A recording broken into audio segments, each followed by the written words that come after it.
শিরোনামের পর যাচ্ছি পুরো খবরে। ধর্ম নিয়ে কটূক্তি আর প্রধানমন্ত্রীর পুত্রকে হেয় করে মন্তব্য করার জেরে মন্ত্রিত্ব গেল আব্দুল লতিফ সিদ্দিকের। প্রধানমন্ত্রী শেখ হাসিনা দুপুরে বঙ্গভবনে রাষ্ট্রপতি মোহাম্মদ আব্দুল হামিদের সাথে দেখা করার পর লতিফ সিদ্দিকের মন্ত্রিত্ব অবসানের প্রজ্ঞাপন জারি হয়। তবে তিনি কি অপসারিত নাকি তাকে অব্যাহতি দেয়া হলো, এমন প্রশ্নের সরাসরি জবাব দেননি মন্ত্রিপরিষদ সচিব। গত 12 জানুয়ারি আর অনেকের সাথে মন্ত্রী হিসেবে রাষ্ট্রপতি মোহাম্মদ আব্দুল হামিদের কাছে শপথ নিয়েছিলেন লতিফ সিদ্দিকী।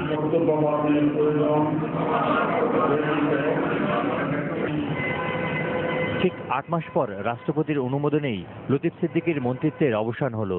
রোববার দুপুরে রাষ্ট্রপতির সাথে সাক্ষাৎ করতে বঙ্গভবনে যান প্রধানমন্ত্রী শেখ হাসিনা। যুক্তরাষ্ট্রে সফর সম্পর্কে রাষ্ট্রপতিকে অবহিত করতে এই সৌজন্য সাক্ষাতে সবকিছু ছাপিয়ে যায় লতিফ সিদ্দিকীকে মন্ত্রিসভা থেকে বাদ দেওয়ার বিষয়টি। সংবিধানের 58 অনুচ্ছেদের 2 ধারা অনুযায়ী লতিফ সিদ্দিকীর মন্ত্রিত্বের অবসানে রাষ্ট্রপতিকে পরামর্শ দেন প্রধানমন্ত্রী। রাষ্ট্রপতি তাতে অনুমোদন দেন। মহামান্য রাষ্ট্রপতির কাছে প্রধানমন্ত্রী সাক্ষাৎকারী তিনি এই তার অনুমোদনের ব্যাপারটি বলেছেন। মহামান্য রাষ্ট্রপতি অনুমোদন দিয়েছেন। এই ব্যাপারে আর কোনো ধূম্রজাল বা কোনো সন্দেহের কোনো অবকাশ নেই। এ বিষয়ে মন্ত্রিপরিষদ বিভাগের জারি করা প্রজ্ঞাপনে বলা হয়েছে, সংবিধানের 58 অনুচ্ছেদের 1 দফার গ উপধারা অনুযায়ী মন্ত্রী আব্দুল লতিফ সিদ্দিকীর মন্ত্রিপদের অবসর ঘটানো হয়েছে। এই অবসানের অর্থ অপসারণ না অব্যাহতি, এমন প্রশ্নে মন্ত্রিপরিষদ সচিব ব্রিফিংয়ে জানান সংবিধানের ভাষা এতে ব্যবহার করা হয়েছে। মাননীয় প্রধানমন্ত্রী পরামর্শ দিয়েছেন এবং মহামান্য রাষ্ট্রপতি অনুরূপ নির্দেশ দিয়েছেন নিয়োগের অবসান ঘটানোর জন্য। অব্যাহতি, অপসারণ যা আপনি বলতে পারেন, এটা কথা তো একই, আসলে কিন্তু বাস্তবে মিনিং একই, কিন্তু আমরা প্রজ্ঞাপনে সবসময় সংবিধানের ভাষা অ্যাজ ফার এজ পসিবল আমরা ব্যবহার করি। সচিব আরো জানান, ডাক, টেলিযোগাযোগ ও তথ্য প্রযুক্তি মন্ত্রণালয়ের দায়িত্ব এখন প্রধানমন্ত্রীর অধীনে।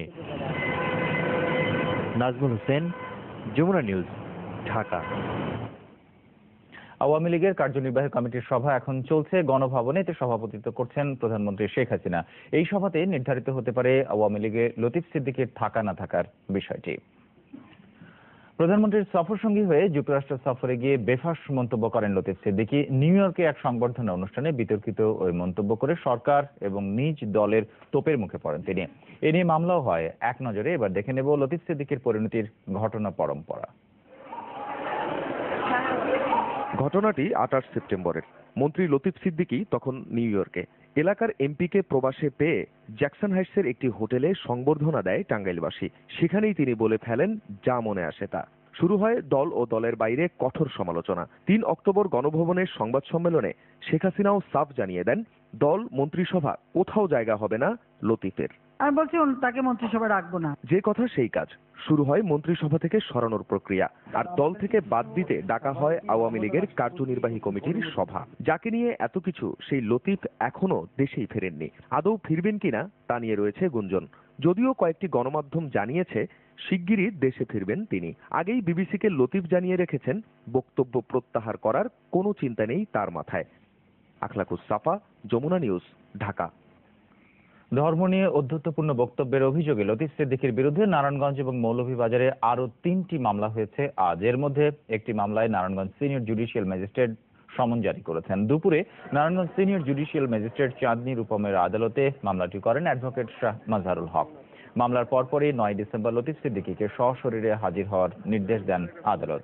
এদিকে মৌলভীবাজার সিনিয়র জুডিশিয়াল ম্যাজিস্ট্রেট আদালতে জেলা আইনজীবী সমিতির সাবেক সভাপতি মুজিবুর রহমান মুজিব বাদী হয়ে মামলা দায়ের করেছেন।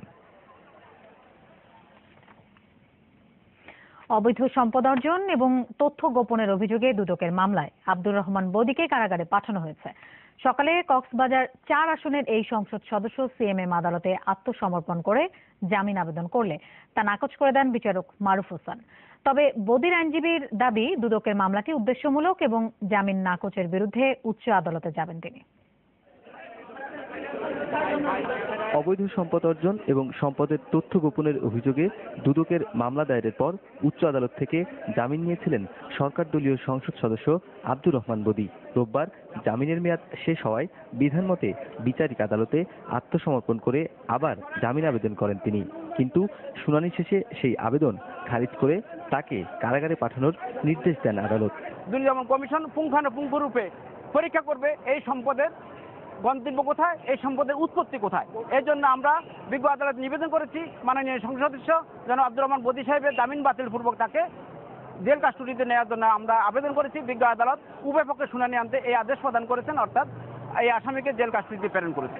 তবে দুদকের মামলা দায়ের ও নিম্ন আদালতে জামিন না পাওয়াকে উদ্দেশ্যমূলক বলে মন্তব্য করেছেন আসামির আইনজীবী।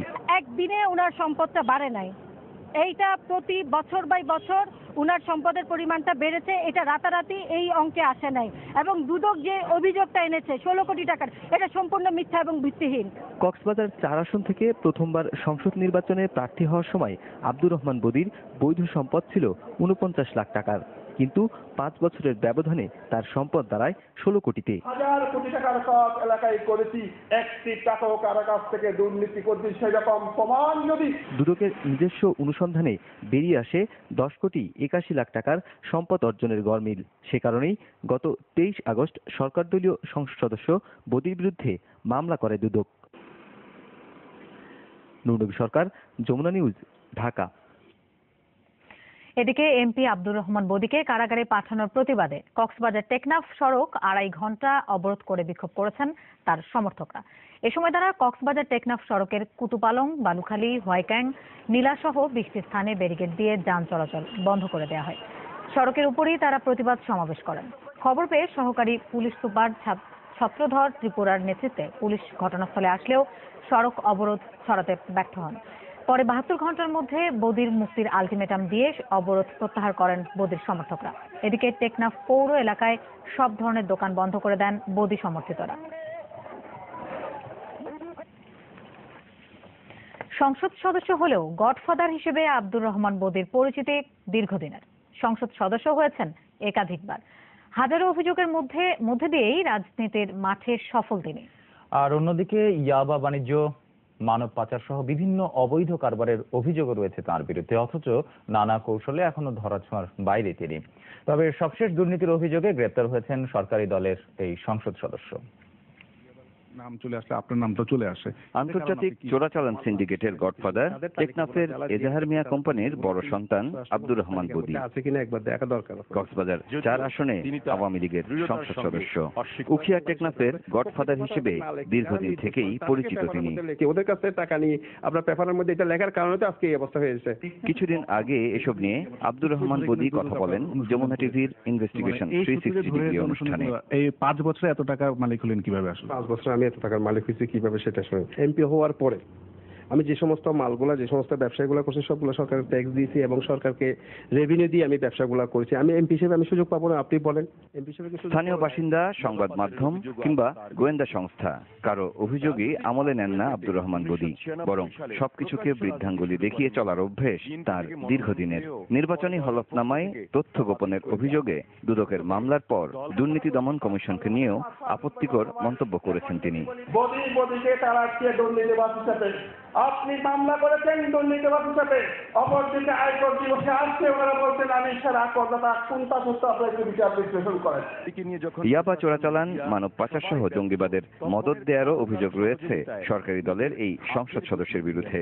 শক্ত প্রমাণ থাকলেও নানা কৌশলে বারবারই পার পেয়ে গেছেন তিনি। স্বরাষ্ট্রমন্ত্রীর তালিকাতে যাদের নাম আছে আপনি গিয়ে খোঁজ করে সেখানে খোঁজ করে দেখেন যাদের নাম আছে, যারা বিকারী তাদের নাম আছে, যারা প্রকৃত ব্যবসায়ী তাদের নাম নাই।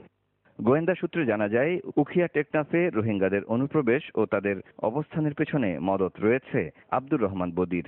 জঙ্গি তৎপরতার অভিযোগ আছে এমন ব্যক্তিদের মাধ্যমে চলছে এসব তৎপরতা। প্রভাবশালী হওয়ায় স্থানীয় প্রশাসনও এ বিষয়ে ব্যবস্থা নেয়নি। নির্দেশ না মানায় স্কুল শিক্ষক কিংবা প্রকৌশলীকে মারধরের ঘটনাও ঘটিয়েছেন আওয়ামী লীগের এই সংসদ সদস্য। বর্তমানে দুদকের মামলায় জেলে আছেন তিনি। মহসিনুল হাকিম, যমুনা নিউজ, ঢাকা। নোয়াখালী লক্ষ্মীপুরের সীমান্তবর্তী এলাকা যেন অবৈধ অস্ত্র আর সন্ত্রাসের অভয়ারণ্য। অপরাধ কর্মে এসব স্বয়ংক্রিয় এবং অত্যাধুনিক অস্ত্র উঠেছে কিশোরদের হাতে। খুন, দখল, অপহরণ এবং চাঁদাবাজির মতো অপরাধে মূলত ব্যবহার করা হয় এইসব অস্ত্র। অনুসন্ধানে জানা গেছে নিজেদের আধিপত্যের বিস্তার করতে লক্ষ্মীপুর এবং নোয়াখালীর বিভিন্ন বাহিনী এইসব অবৈধ অস্ত্রের মজুদ বাড়াচ্ছে। রিয়াজ রায়হানের 2 পর্বের প্রতিবেদনের আজ দেখুন প্রথম পর্ব।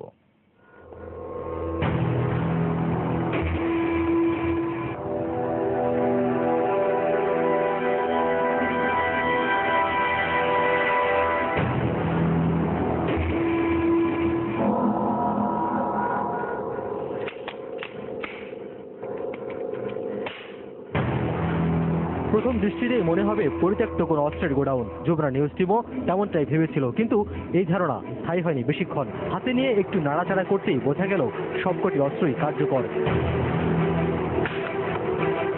লক্ষ্মীপুর নোয়াখালী সীমান্তবর্তী একটি উপজেলার দুর্গম এক গ্রামে মিলল এসব অবৈধ অস্ত্রের সন্ধান, যেগুলো ব্যবহৃত হচ্ছে নানা ধরনের অপরাধ কর্মে। তারা অনেকটা রাতেই এসে আসার পরে বিভিন্ন ধরনের অপরাধ সংগঠনের পর তারা এখান থেকে চলে যায়। আর এইটি অত্যন্ত দুর্গম হওয়ার কারণে তারা এখান থেকে অপরাধ কর্ম করে খুব নির্বিঘ্নে পালিয়ে যেতে সক্ষম হয়। কিন্তু কোথা থেকে এলো এসব অস্ত্র, কারা কিভাবে ব্যবহার করে, অনুসন্ধানে নামলো যমুনা নিউজ টিম। পাওয়া গেল একটি বাহিনীর সদস্যকে নাম ছবি প্রকাশ না করার শর্তেই রাজি হলো অস্ত্রের উৎস সম্পর্কে সামান্য ধারণা দিতে। ভাইরা আনি দিয়ে যাক থেকে আসে এটা আসলে সাধারণত বলতে পারবো না, তবে মাঝে মাঝে শুনি কুমিল্লার থেকে বর্ডার থেকে লোক আসছে, এগুলোই শুনি আমরা। মানুষ থেকে নেয় অথবা যে না দেয় টাকা অথবা ফালাই দেয়। মাঝে মাঝে এই যে দলীয় কিছু কিতাব আছে ওইগুলো দেখ, অথবা বড় বড় এখন টাকালা আছে এদেরকে ধরে টাকা পয়সা নেয়, এইগুলোই। জানা গেল বড় ভাইরা নিজেদের শক্তি বাড়াতেই দলে ভেড়াচ্ছে কিশোর তরুণদের। কিন্তু কারা এই বড় ভাই জানতে দ্বিতীয় দিন আবারও একই এলাকায় যমুনা নিউজ টিম। ঘড়ির কাঁটায় তখন মাত্র সন্ধ্যা 6:30। ততক্ষণে পুরো এলাকায় শুনশান নীরবতা। সন্ত্রাসীদের ভয়ে এরই মধ্যে সবাই ফিরে গেছে যার যার বাড়ি ঘরে। দ্বিতীয় দিন দেখা মিলল অত্যাধুনিক স্বয়ংক্রিয় 9mm এর মতো অস্ত্রের। পাওয়া গেল একটি বাহিনীর কিশোর এক সদস্যকে। জানতে চাওয়া কিভাবে তার এই জগতে আসা। সব জিনিস সব তোমাকে ঠিক আছে, শুধু মারবি আর ফিরবি, কিন্তু আমাকে বলতেছে আমি মারতে, কিন্তু আমি বহুত মানুষ মেরে ফেলেছি। ফোনের আগে মারিয়ে যাই। রাশেদ ভাই আছে, তহিদ ভাই আছে, জিশন ভাই আছে, অনেক প্রাথমিক মেশিন আছে। আমাকে এটা দিচ্ছে, এটা কোমরে রাখলে বোঝা যায় না, ঠিক আছে। তারপরে চন্দ্রবোস কত মারামারি, লক্ষ্মীপুর মারামারি, মানুষ মারা, সব কিছু করা যায়। সন্ধ্যার পরপরই এইসব এলাকায় সাধারণ মানুষ তাদের রাস্তা ছেড়ে ঘর বাড়িতে চলে যায়, যার কারণে পুরো এলাকাটি নির্জন হয়ে পড়ে। আর এই ধরনের বাগান বাড়ি অর্থাৎ নির্জন যেসব বাড়ি আছে তার সেসব বাড়িকেই অপরাধীরা তাদের অপরাধ সংগঠনের জন্য সবচেয়ে নিরাপদ মনে করে, এবং সেখানেই রাত হলে তারা আস্তানা গাড়ে এই এলাকার যেসব সন্ত্রাসী বাহিনী আছে সেগুলোর সদস্যরা। রিয়াজ রায়হান, যমুনা নিউজ, নোয়াখালী।